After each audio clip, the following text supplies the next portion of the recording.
वो वापस चला गया लिस्बन। अब फिर उसके बाद वास्को डी गामा आया 1498 में, 10 साल बाद इसी यात्रा पे।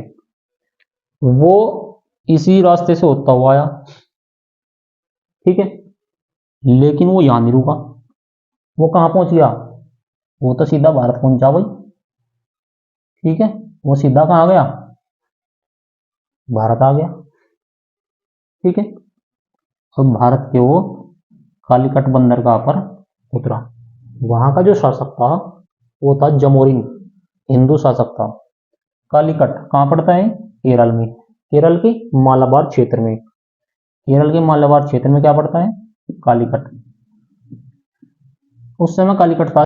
दोस्तों, अब तक हम क्या कर रहे थे? अभी तक हम इंग्लिश पढ़ रहे थे, ठीक है। और हमने इसी के साथ साथ पहले जो हमने पढ़ा प्राचीन भारत का इतिहास पढ़ा, ठीक है। आज जो हम करने जा रहे हैं जीएस में ही आधुनिक भारत का इतिहास हम आज पढ़ने जा रहे हैं, ठीक है। आज हम इसको शुरुआत करते हैं, ठीक है। तो आप इसको ध्यान से पढ़ना, ध्यान से समझना। तो आज पढ़ेंगे हम आधुनिक भारत का इतिहास।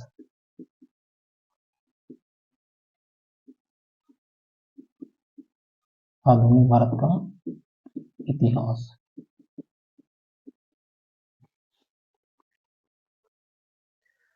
दोस्तों देखिए, सबसे पहले समझ लेते हैं, मैंने आपको पहले बताया था इतिहास के हमारे कितने 3 खंड है, ठीक है। संपूर्ण इतिहास को 3 भागों में बांटा गया है, प्राचीन, फिर मध्यकालीन और फिर आधुनिक, ठीक है। प्राचीन भारत के इतिहास में आप पढ़ेंगे वैदिक सभ्यता से और सिंधु घाटी सभ्यता, ठीक है, इससे चलते हुए मौर्य, ठीक है। उसके आगे फिर हम मध्यकालीन भारत में जाते हैं, ठीक है। उसमें सल्तनत काल और जैसे मुगल साम्राज्य हुआ। उसके बाद आता है फिर हमारा आधुनिक भारत। आधुनिक भारत में क्या होता है? इसमें ना, जिस समय भारत में सल्तनत काल और मुगल साम्राज्य, ठीक है, चरम पर था, उसके पतन के बाद जो एक आगे नया अध्याय शुरू होने हुआ था, तो उसमें क्या था? यूरोपीय शक्तियां, ठीक है, उनका भारत में आगमन शुरू हो गया था। यूरोपीय शक्तियां मतलब यूरोप के जो देश थे, यूरोपीय के जो कंट्रीज थे, ठीक है, यूरोपीय कॉन्टिनेंट है, यूरोप जो महाद्वीप है, उसके क्या थे? कुछ देश, उन्होंने भारत में अपना आगमन शुरू कर दिया था। उनका उद्देश्य क्या था? उनका केवल एकमात्र उद्देश्य, तो जैसे वे बताते थे कि व्यापार करना ही उनका एकमात्र उद्देश्य था, ठीक है। लेकिन ये पूर्ण रूप से सत्य नहीं है। सबसे पहले जो भारत में पुर्तगाली आए थे वो कौन थे? जो सबसे पहले यूरोपीय आए थे वो तो कौन थे? पुर्तगाली, ठीक है। इस बात को हमने पहले से ही पढ़ा है। लेकिन क्या आप जानते हैं, इससे भी पहले भारत में जो देश हमारे साथ व्यापार कर रहा था वो कौन था? इटली, ठीक है। इटली एकमात्र ऐसा देश था जिसको रोम बोलते थे पहले। आपने पढ़ा होगा रोमन साम्राज्य भी हुआ था, ठीक है। तो रोम का यानी कि इटली का भारत के साथ बहुत ही पुराने समय से व्यापारिक संबंध थे, ठीक है। पहले क्या होता था? पहले यूरोपीय कंट्रीज में सामंतवाद, आपने सुना है?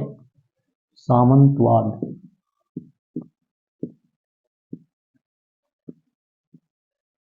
एक होता है पूंजीवाद, ठीक है।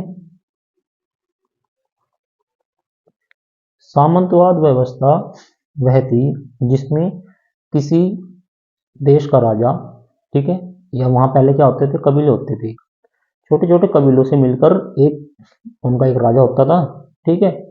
तो क्या करता था?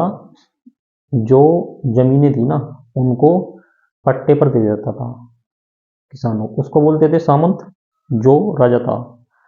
उसके बाद वो कुलीन वर्ग को, यानी कि जो अमीर होते थे, उनको वो पट्टे पर जमीनें दे देता था। अब वे क्या करते थे? वे अपने छोटे उपस्वामी को दे देते थे। भाई, वे मध्यस्थी भूमिका निभाते थे केवल इसमें, क्योंकि सीधे प्रत्यक्ष तौर पर तो अपने आप खुद खेती करते थे। तो जो छोटे किसान थे वो उनको वे जागीरें प्रदान करते थे कि आप इसमें क्या करो? भूमि उत्पादन करो। उसमें से ये बात मध्यकालीन इतिहास में भी हमने पढ़ी है। उसमें क्या होता था? राजा जो होता था ना, राजा का भी एक हिस्सा होता था और वो अपना भूमि का एक हिस्सा अपने पास रखता था। और जो किसान होते थे, मजदूर होते थे, उनसे मुफ्त में, फ्री में अपना काम कराता था। और टैक्स भी, जो वो जमीन पर मतलब भूमि उत्पादन करते थे उनकी, उस पर से जो उत्पादन जो कर होता था, टैक्सेस होते थे, वो उन्हें पे करने पड़ते थे। और बेगारी एक आम समस्या थी जो राजा के लिए उन्हें करनी पड़ती थी। ठीक है, तो वो क्या था, सामंतवाद था, उसे बोलते थे सामंत व्यवस्था। ठीक है, उसमें क्या था, अभी लोग वहीं तक सिमट के रह गए थे। आगे कभी कोई अगर युद्ध हो गया, बाहरी आक्रमण हो गया, तो उसमें भी क्या था, राजा की सहायता कौन करते थे, उपसामंत, जो उपसामंत होते हैं, यानी कि उपभूस्वामी होते थे, जिन्हें राजा, हाँ, जमीनें क्या करता था, पट्टे भी देता था। ठीक है, तो पूर्ण रूप से राज्य की देखभाल का जिम्मा और सैन्य सहायता करना उपस्वामियों का काम था। ठीक है, लेकिन उसके बाद धीरे धीरे परिवर्तन होते गए। फिर उसके बाद एक नई व्यवस्था ने जन्म लिया, जो थी क्या थी, पूंजीवाद व्यवस्था। पूंजीवाद व्यवस्था में क्या होता है, पूंजीवाद मतलब इसको हम क्या बोलते हैं, कैपिटलिज्म। इसके नाम से ही पता लग रहा है, कैपिटलिज्म।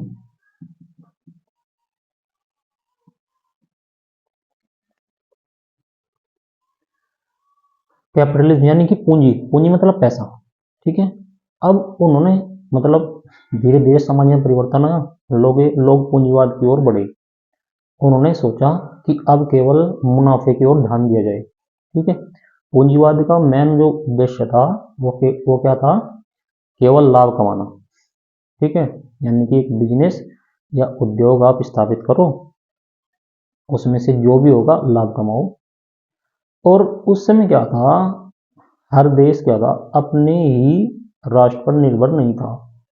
क्यों नहीं था, क्योंकि कृषि में जो लाभ, जो निवेश करे थे, तो वो कम लाभ वाला सिद्ध होता था। अब उन्होंने क्या काम किया, अब दूसरे देशों से उन्होंने संपर्क साधना शुरू किया। ठीक है, जैसे उस समय क्या था, इटली, इटली जो था ना, इटली एकमात्र ऐसा देश था जहां से पुनर्जागरण की शुरुआत हुई। कब हुई थी, 11वीं और 12वीं शताब्दी में। ठीक है, पुनर्जागरण, पुनर्जागरण का मतलब देखो, जैसे पहले सामंतवाद था ना, और उसके बाद पूंजीवाद आया। पुनर्जागरण मतलब पुनः जागना। ठीक है, यानी कि सचेत होना।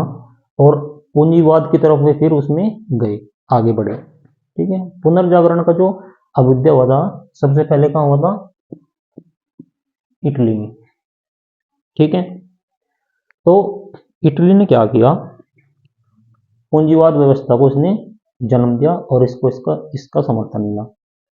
अब क्योंकि व्यापार, अगर व्यापार करना था तो उसके लिए क्या चाहिए था, कच्चे माल की आवश्यकता थी सबसे पहले। तो अगर उन्हें कोई चीज बनानी होती थी, ठीक है, किसी वस्तु का उत्पादन उन्हें करना होता था, तो सबसे पहले क्या था, कच्चे माल की जरूरत पड़ती थी।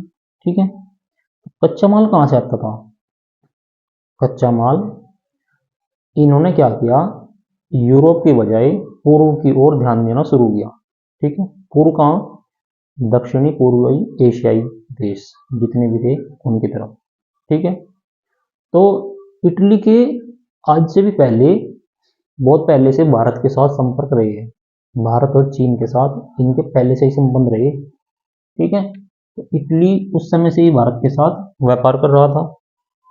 भाई यहाँ से कच्चा माल लेते थे, और वहां पर अपनी जो वस्तु थे उनका उत्पादन करते थे, और उसको क्या करते थे, फिर अपने पूरे यूरोपीय कंट्रीज में उसको बेचते थे। ठीक है, तो इससे क्या हुआ, इटली की आय बढ़ी। ठीक है, इटली का जो सबसे समृद्ध एक जो राज्य था, वो था वेनिस। ठीक है, और जैसे स्विट्जरलैंड है इसके पास में, एक स्विट्जरलैंड में ही एक जगह है, उसका नाम था जिनेवा। ठीक है, तो ये दो ऐसे समृद्धशाली इनके शहर थे। ठीक है, इटली जो है अपने व्यापार से इतना धन कमाता था कि यूरोपीय कंट्रीज में इटली का नंबर 1 स्थान था उस समय, और संपूर्ण व्यापार पर वर्चस्व उसने हासिल किया हुआ था। तो इसकी देखा देखी करते हुए क्या हुआ, यूरोप में जो अलग अदर जो कंट्रीज थे, वे इटली से ईर्ष्या करने लगे। सोचने लगे कि भाई क्यों, इटली ही क्यों, मतलब एकल व्यापार करें, हम भी उसके साथ साथ करें। उनमें जो सबसे ज़्यादा जो दो देश थे, एक पुर्तगाल और स्पेन, इन दोनों में पूरी होड़ मची, पुर्तगाल और स्पेन। दोनों देशों में क्या हुआ, इनमें प्रतिस्पर्धा की पूरी होड़ मची कि क्यों ना हम भी दक्षिण पूर्वी एशियाई देशों से व्यापार स्थापित करें, व्यापार संबंध स्थापित करें और अपना हम भी व्यापार करें, जैसे इटली कर रहा था। ठीक है, तो होता क्या है, देखो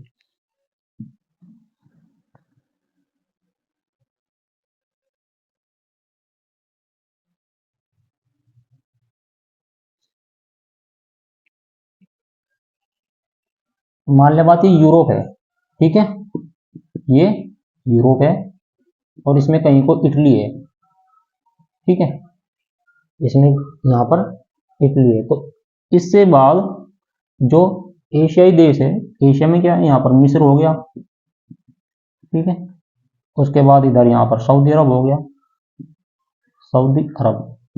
तो कहने की बात यह है, अरब के भारत से पहले से ही व्यापारिक संबंध थे, आज से नहीं, वैदिक सभ्यता से, वैदिक काल से ही अरब जो था भारत के साथ उसके व्यापारिक संबंध थे और बहुत ही पूरे व्यापार पर उसका एकाधिकार था। ठीक है, तो भारत के साथ जो भी पहले होता था वो किसके साथ, सऊदी अरब के साथ होता था।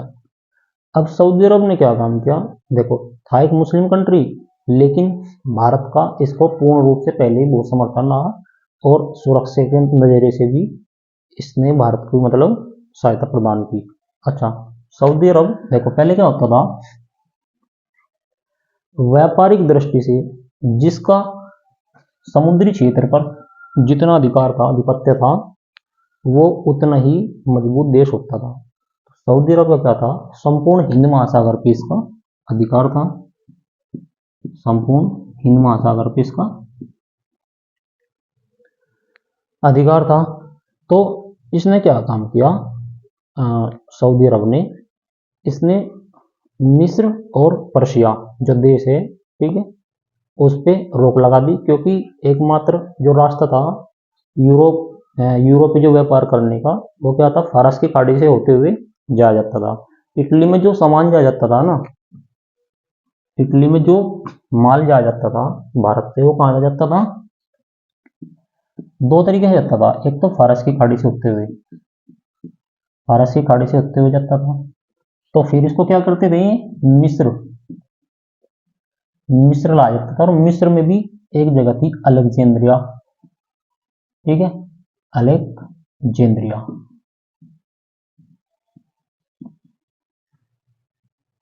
तो यहाँ पर ये इसको लाते थे और फिर इसको, क्योंकि उस समय क्या था, सुएज नहर तो तब तक बनी थी, ठीक है, भाई सुएज नहर क्या था, भूमध्य सागर और लाल सागर को जोड़ती थी ना, लेकिन सुएज नहर उस टाइम तो थी नहीं। तो अलेक्जेंद्रिया जो है, ये अलेक्जेंद्रिया भूमध्य सागर के पास में ही पड़ता है, भूमध्य सागर वहां पर था।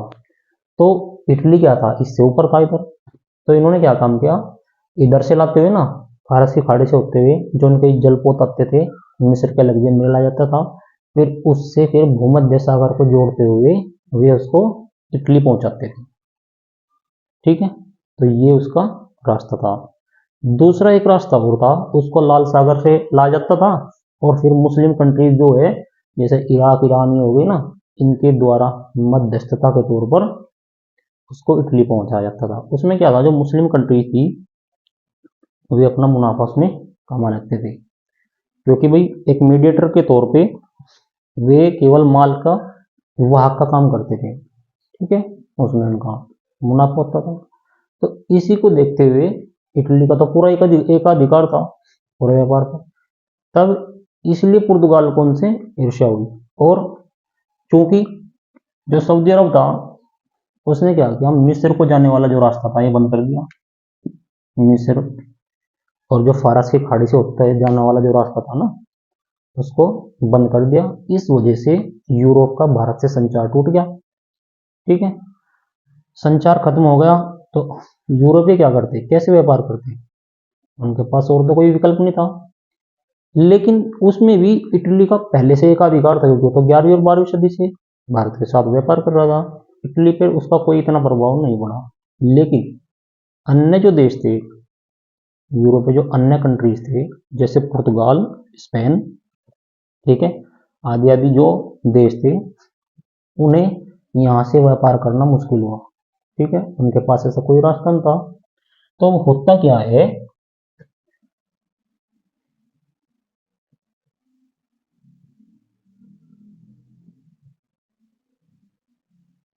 अब होता क्या है इसमें, पुर्तगाल भी व्यापार की होड़ में कूद पड़ा। ठीक है, अब उन्हें दक्षिणी पूर्वी एशियाई का तो पता ही था। अच्छा, ये जो था, उन देशों को ये मतलब कैसे पता चला? देखो, इटली को तो पहले पता था, इटली का तो हमारे साथ पहले से व्यापार था। ठीक है, उस चीज को हमने पढ़ा। लेकिन अच्छा, अन्य जो कंट्री थे, जो यूरोपीय देश थे, उन्हें कैसे पता चला कि भारत या चीन, ठीक है, जो दक्षिणी एशियाई पूर्वी देश है, उनके पास बेशुमार खजाना है, संपदा है, ठीक है, या कच्चे माल की उनके पास बहुतायत है? उन्हें इस चीज का कैसे पता चला? आइए जानते हैं। उस दौरान क्या था, इटली इटली जब व्यापार कर रहा था, ठीक है, इटली में मैंने बताया आपको, एक छोटा सा राज्य था वेनिस। वेनिस जो कि व्यापारिक दृष्टि से बहुत ही समृद्ध था। ठीक है, व्यापारिक दृष्टि से वेनिस सबसे ज्यादा समृद्ध था। इसी का एक यात्री था, यात्री नाम था मार्को पोलो। मार्को पोलो, ठीक है, 1254 में इसका जन्म हुआ था और 1384 में ही मर गया था। 1384, 8 जनवरी को भी, 8 जनवरी 1384 को ही मर गया था। तो मार्को पोलो ने क्या काम किया, इटली से ये अपनी यात्रा पर आया। कहां पर आया? एशिया में घूमने। ये क्या मतलब, ये घुमक्कड़ था और पेशे से क्या था, व्यापारी। ऐसे कपड़ा व्यापारी बोलते हैं इसको, लेकिन पक्का इसके बारे में ज्ञात नहीं। लेकिन ये हाँ, एक व्यापारी था और ये घुमक्कड़ की तरह जीवन जीता था। ठीक है, इसने क्या किया, ये सबसे पहले दक्षिणी एशियाई देश यानी कि चीन में आया। सबसे पहले कहाँ आया? चीन में। चीन में आया। उस समय चीन में क्या था, मंगोलियाई शासक था। मंगोलियाई शासक, मंगोलियाई मंगोलियाई शासक, उसका क्या नाम था? Kublai Khan. कुबलाई खान, खां या खान, ठीक है। मंगोलियाई शासक कुबलाई खान के राज दरबार में इसने अपनी शोभा बढ़ाई। ठीक है, इसे राज दरबार का वहां पद मिला। तो ये पूरा चीन घूमा। ठीक है, करीब करीब 1275 के आसपास ये चीन में आया और वहां पर कई साल रहा। ठीक है, इसके बाद इसने अपनी एक बुक लिखी। उसके बाद ये कहाँ आया फिर? 1288 के आसपास आया ये भारत। ठीक है, भारत आए तो भारत में भी इसने क्या किया, भ्रमण किया, भारत घूमा पूरा।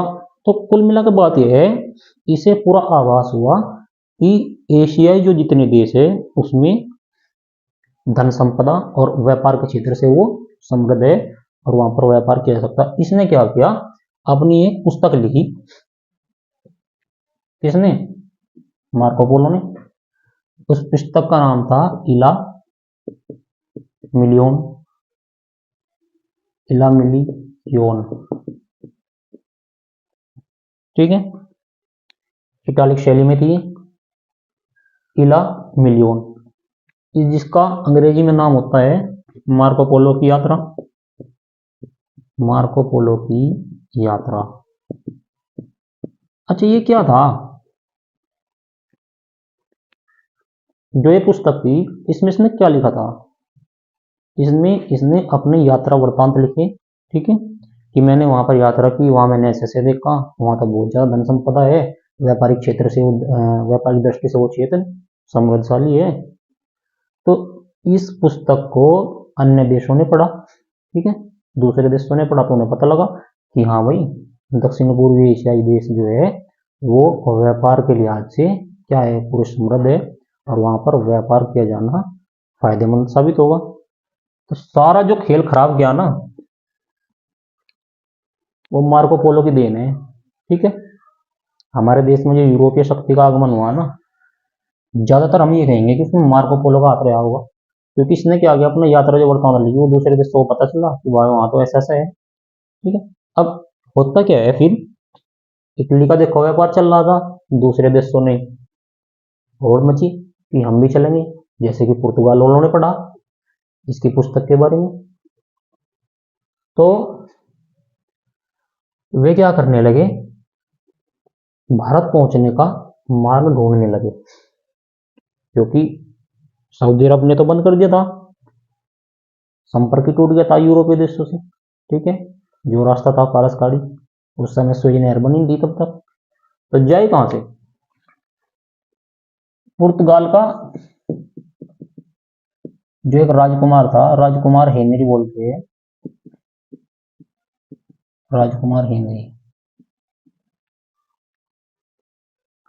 इसने अपना पूरा जीवन भारत जाने वाले जो मार्ग है उसको ढूंढने में लगा दिया, ठीक है, कि भारत कैसे पहुंचा जाए, ठीक है।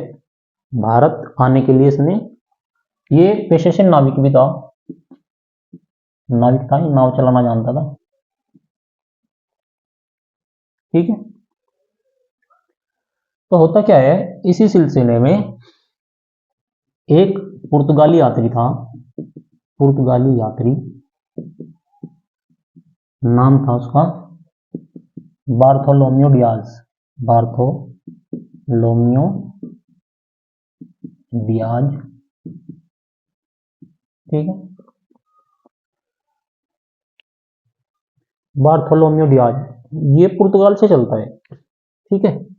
अब समझिए इस बात को, मान लिया बात ये यूरोपीय कंट्रीज है, ठीक है, और यहां पर देखो, ध्यान से देखना, ये क्या है, ये हो गया हमारा क्या, क्या है, अफ्रीका, ठीक है, ये नॉर्थ अफ्रीका, ये साउथ अफ्रीका। तो इसने क्या किया, ये चला, क्योंकि समुद्री क्षेत्र है, ठीक है, समुद्री क्षेत्र को होता हुआ ये पहुंच गया यहाँ पर साउथ अफ्रीका के तट पर, ठीक है। अगर कैमरे से ऊपर से दिख नहीं रहा हो तो मैं इसको यहाँ पर बना रहा हूँ छोटा,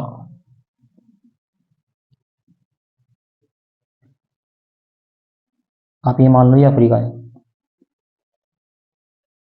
तो ये पुर्तगाली यात्री जो है बार्थोलोम्यू डियाज, ये चला और चलता चलता ये यहाँ पर पहुंच गया, अफ्रीका के तट पर, यहाँ, ठीक है। इसको इसने नाम दिया Cape of Good Hope, Cape of Good hope,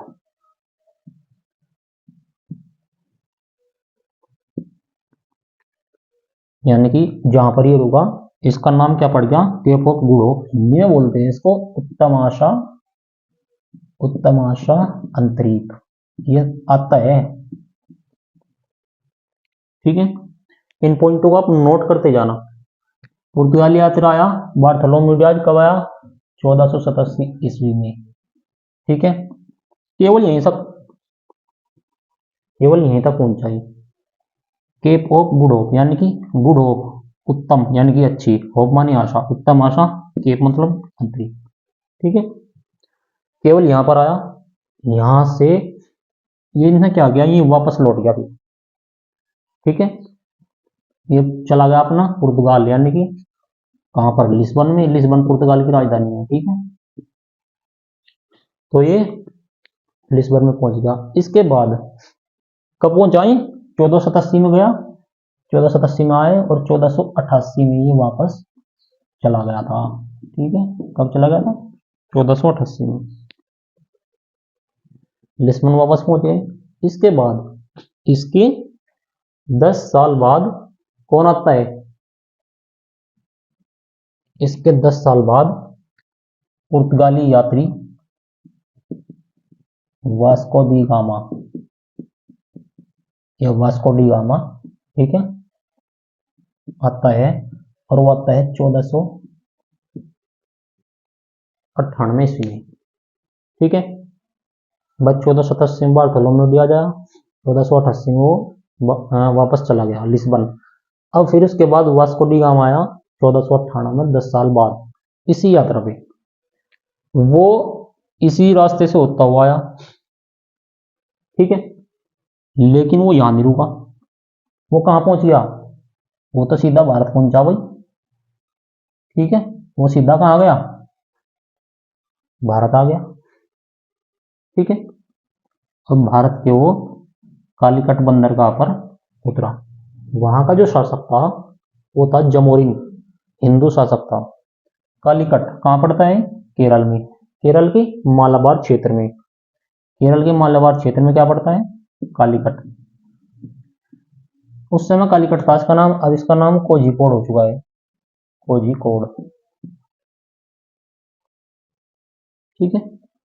तो जमोरन जो था, जमोरिन, वहां का हिंदू शासक, उसने क्या किया? इसका स्वागत किया, क्योंकि उस समय क्या था, अरबों का पूरा एक अधिकार था यहाँ पर, ठीक है। क्योंकि जो पूरा हिंद महासागर का जो क्षेत्र था उस समय उस पर अरबों का अधिकार था, ठीक है। क्योंकि व्यापार जो करते थे वो वहां पर अरब करते थे उस समय। तो इसने देखा और ये यहाँ से क्या किया,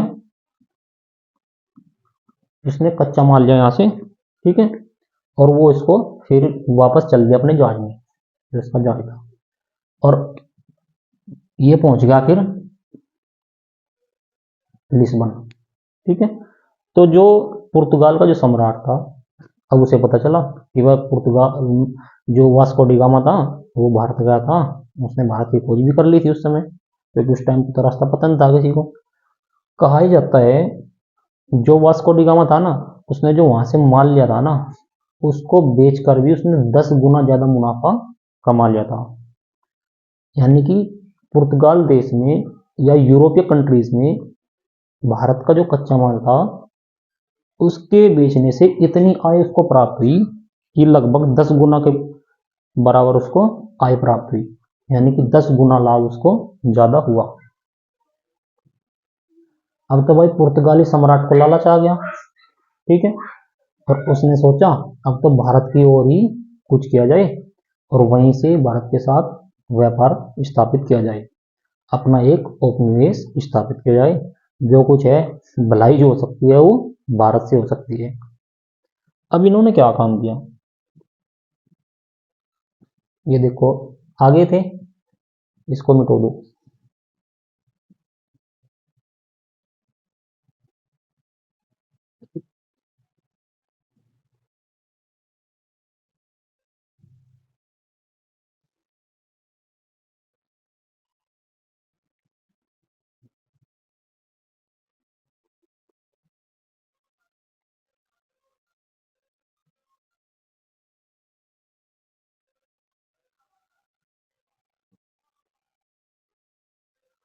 अब पुर्तगाल का जो शासक था, पुर्तगाली शासक, ठीक है, यानी मैनुअल प्रथम था उस समय, ठीक है। अब उसने बार्थोलोम्यू डियाज, ठीक है, बार्थोलोम्यू डियाज, बार्थोलोम्यू डियाज जो सबसे पहले गया था, ये था वो पुर्तगाली यात्री जो सबसे पहले गया था 1487 में, मैंने बताया था ना, और ये केवल कैप ऑफ गुड होप तक पहुंच पाया था।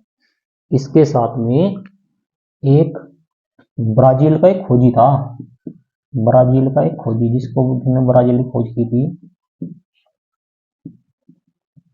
नाम था उसका पेड्रो अल्वारेज कैब्रेल, ये पूरा नाम इसका था।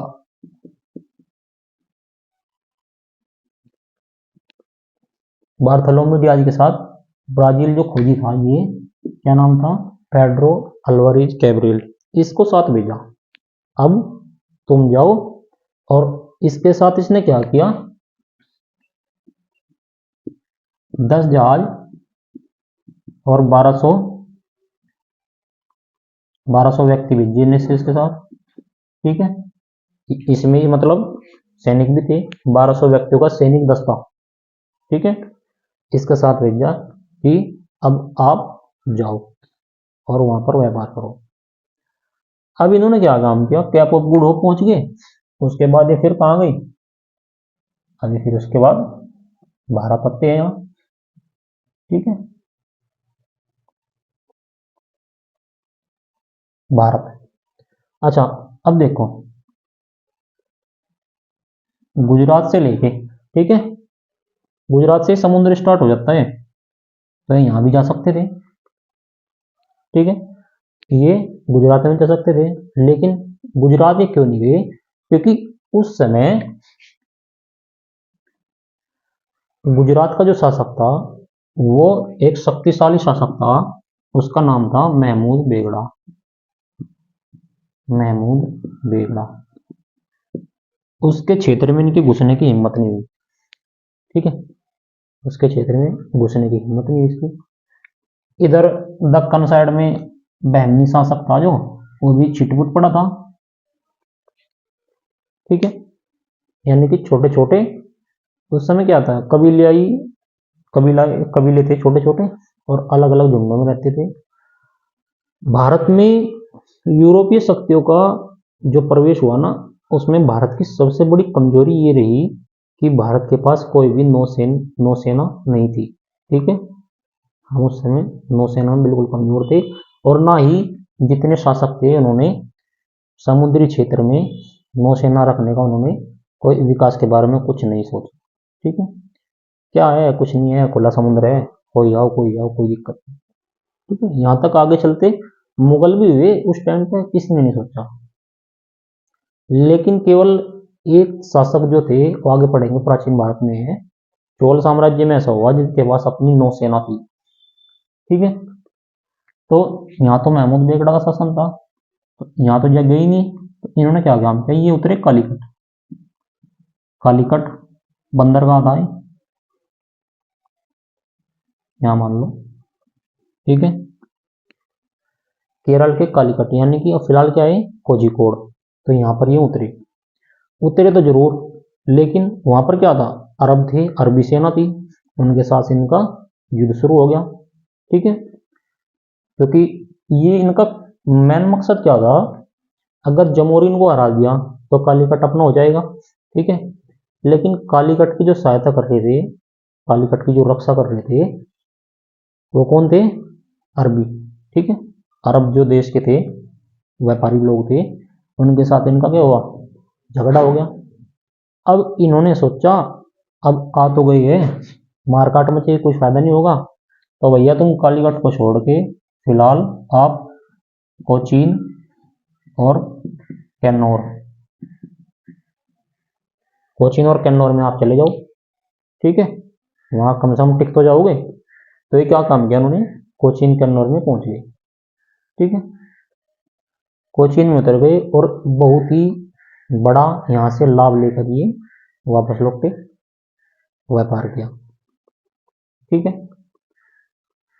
उसके बाद क्या है, उसके बाद आता है फिर दोबारा वास्को डी गामा, ये वापस चले गए, लिस्बन में गए, राजा ने इनका स्वागत किया, ठीक है, जो मैनुअल प्रथम था। अब ये यहाँ से वापस गए, और इसके बाद आता है फिर दोबारा से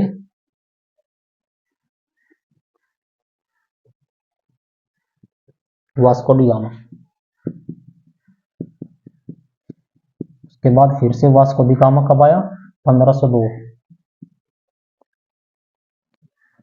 एग्जाम में पूछ लिया जाता है, वास्को डी गामा पहली बार कब आया था, 1498 में, ठीक है, 1498।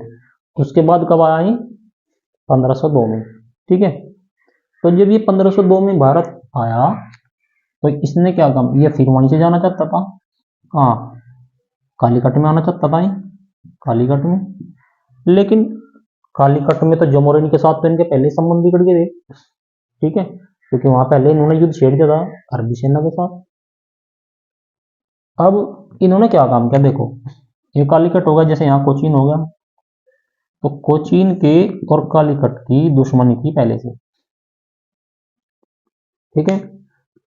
तो पुर्तगालियों ने क्या काम किया, कोचीन के जो राजा था, ठीक है, उसके मालाबार क्षेत्र में इन्होंने अपनी एक कोठी बनाई, किला बनाया और कोचीन को कालीकाट के खिलाफ उकसा दिया। इन दोनों में आपस में फूट डलवा दी, ठीक है, इनमें फूट डलवा दी, अपनी इन्होंने यहाँ पर कोठी बना ली, ठीक है। अब इनका क्या हुआ भाई, अपना व्यापार करने लगे यहाँ से, ठीक है, व्यापार करने लगे। उसके बाद स्पेनिश स्पेनिश भी आई यहाँ पर, मतलब इनके बाद जो भी और यूरोपीय शक्ति आई उसे पुर्तगाली परास्त करते रहे, कोई भी आओ। स्पेनिश आई, स्पेनिश को इन्होंने खदेड़ दिया, ठीक है।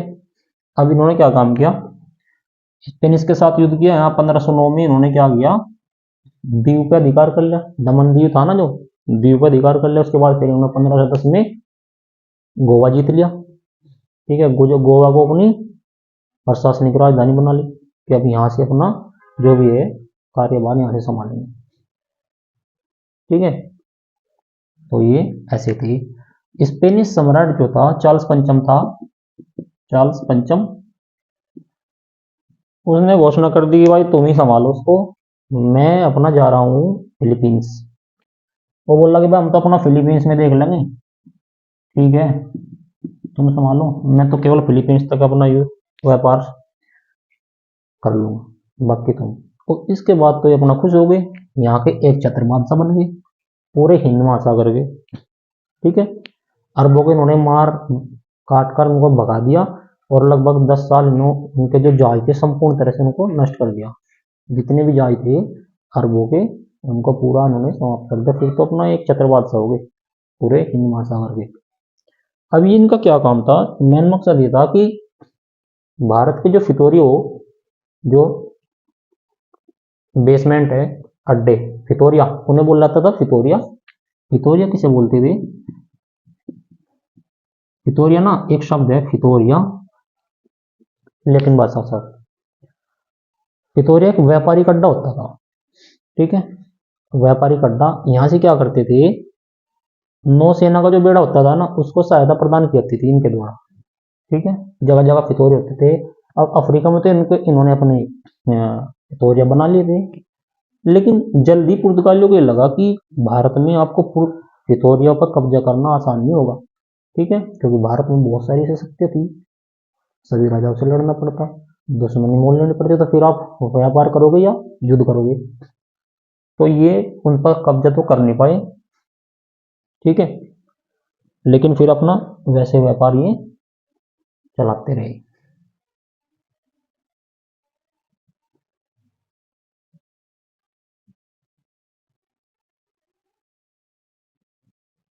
ठीक है भाई, तो आधुनिक भारत के इतिहास में पुर्तगालियों के जो यूरोपीय जो आगमन था उसमें हमने आज पढ़ा इटली का भारत के साथ व्यापार और पुर्तगालियों का आगमन, ठीक है। अब इसके बाद में हम अगली कक्षा में पढ़ेंगे पुर्तगालियों के आगे जो इन्होंने क्या किया, पुर्तगालियों ने अपना प्रशासनिक केंद्र यहाँ पर स्थापित कर दिया व्यापार की दृष्टि से, ठीक है। मेन मकसद तो कुछ और ही था, उद्देश्य बताते थे कि हमारा व्यापार करना है, लेकिन व्यापार इनका मेन उद्देश्य नहीं था, वो था भारत से बेशुमार धन संपदा को लूटना, ठीक है, और भारत में ईसाइयत का प्रचार प्रसार करना। मतलब कुल मिला के था कि भारत को अपना एक उपनिवेश बना लो, ठीक है, जो होता है यहाँ से धन संपदा लूटो अपना पुर्तगाल। तो इसके बारे में आज हमने पढ़ा। आगे जो आने वाले जो अगली क्लास होगी उसमें हम आगे के उसमें पढ़ेंगे पुर्तगाली गवर्नर, ठीक है, और उनकी शासन व्यवस्था के बारे में, ठीक है। तो मुझे लगता है कि आज की क्लास आपको पसंद आई होगी। अगर आपको क्लास अच्छी लगे आज की तो आप इसको वीडियो को लाइक करें और चैनल को सब्सक्राइब कर लो अगर आप